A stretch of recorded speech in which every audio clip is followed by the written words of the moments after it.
Everybody's in this room and have gotten to where you've gotten to because you're competitive.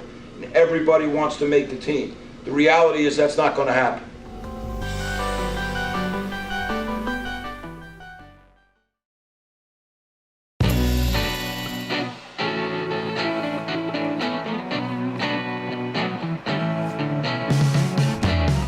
A process nearly 2 years in the making culminates this weekend in Orlando, Florida. The process will not only result in a team of lacrosse players, but a group of men who will represent their country. This is the weekend that will decide who will make the U.S. men's national lacrosse team.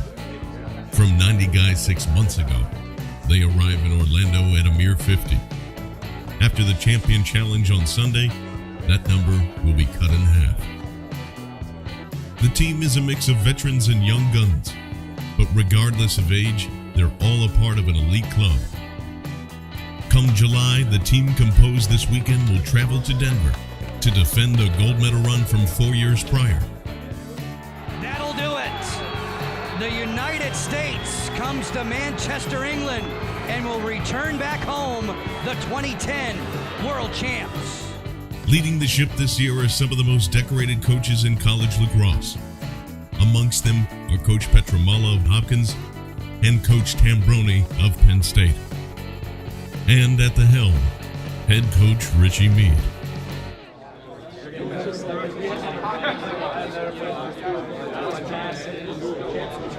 Okay, guys, let me go over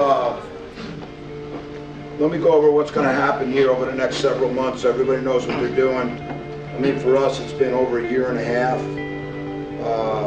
2 years actually since I started doing this, and it's coming down to the end, right? You guys, as far as I'm concerned, are the U.S. national team, but we're gonna cut down some more people and get to the point here. Anybody in this room, there's a case for, but I'm gonna have to make some very difficult decisions along with the staff. Okay, this weekend is about Sunday. It's about Sunday. Okay, it's competitive. Everybody's competitive. Everybody's in this room and have gotten to where you've gotten to because you're competitive. And everybody wants to make the team. The reality is that's not going to happen. Okay, but appreciation of effort, appreciation of talent, appreciation of character, camaraderie, teamwork. I'll never forget any of that. And I want everybody to understand that the men that eventually make this team owe it to the men that have been here to represent our country and to be victorious. Okay? We're not going there to be second place.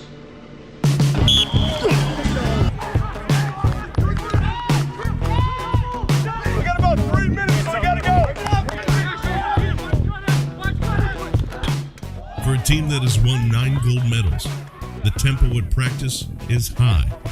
The level of competition, intense. I got it! Grab one over there, Raves! No one knows this better than veteran midfielder Matt Strebel. Trying out this weekend in hopes of making the team for the 4th time.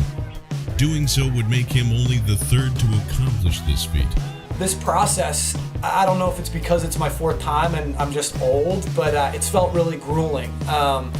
I thought in 2010 that process it's the first time we did the sort of the training team and we did the fall weekends, and it's a really mentally and physically taxing thing to go through from a standpoint of being a player. And I think going into it I thought, hey, I've been through this before, I'm gonna know what to expect, but it never gets easy. That's one of the great things and one of the awful things about trying out for Team USA. It's just there are 50 guys, 51 guys, 90 guys, wherever you start, the whole process is really grueling, and I think I didn't expect that it would be harder than it was in 2010, but every year, the competition gets stiffer. There are more guys that are into being a part of it, and I think that just the process that the coaches have put us through has been really exacting, and to their credit, I mean, that's what you want out of this process. You want it to be fair, you want it to be as intense as it possibly can be, and that, I think, is the biggest difference.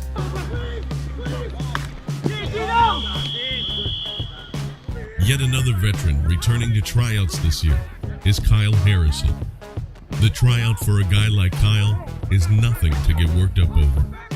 I think that's how you start freaking yourself out. If you start thinking, in the back of your head, like, this is the national team. If I mess up, I'm not going to make it. Or if I don't do this, I'm not going to make it. I think, you're here for a reason. We're all here for a reason. We were fortunate enough to make this 50-man training team because the coaches saw something in each of us that they think potentially they could work with and fit into their scheme. And whatever happens after that happens. I think it's all about effort. You go out there, you leave everything you got on the field, and then at the end of the day, the coaches are going to make their decision. But if you go in with the mindset thinking every pass, every shot, every defensive play is going to make or break you as far as this team goes, I think you're going to be in a tough spot.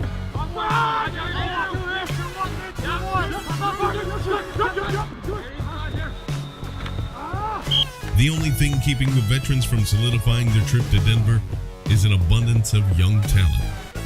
From guys still in college to others fresh out, they're all gunning for a chance to represent their country.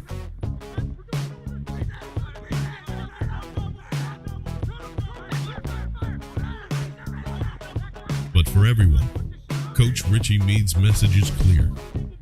One step at a time. We got to keep working on the stuff that we can work on here. You guys understand? We got to get we got to get better. We have to get better. All right, guys, good being back. Boys, and blue. Let's go USA on 3, huh? Yes, sir. USA on 3. 1, 2, 3. USA. They got to all travel, come in, get ready. I thought we had great enthusiasm and excitement. I think the guys are used to being with each other. I think they look forward to this, and it was good to get out there and run around. I think tomorrow will be a little bit more specific in some things, so it was a good first night. Next time on Road to the Rockies. I was at the Naval Academy for a while. You guys know that. Here's what I learned. You don't almost land on an aircraft carrier. Okay, you either land on an aircraft carrier or you swim or you crash. All right? So we're going to go up and down here a little bit. Now I'm going to give you a little bit of a taste of that.